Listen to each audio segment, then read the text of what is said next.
বড় ভুল করেছি। জানি না এই ভুলের প্রায়শ্চিত্ত আমার কতদিন করতে হবে।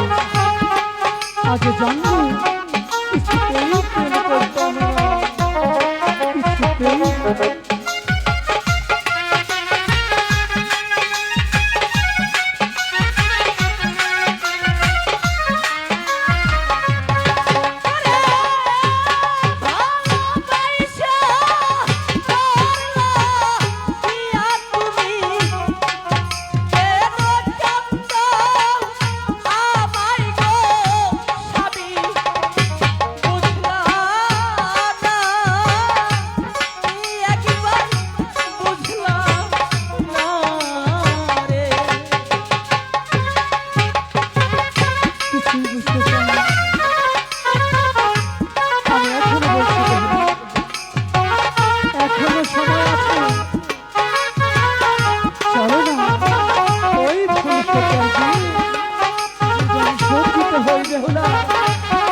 চলো না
সম্মানিত সুধী, জানি না কতটুকু আনন্দ দিতে পেরেছি আপনাদের। তবে আমার গানের বয়স, আমি যখন আমার 7 বছর তখন থেকে আমি এই সঙ্গীত জগতে, তো অনেক কষ্টে আমি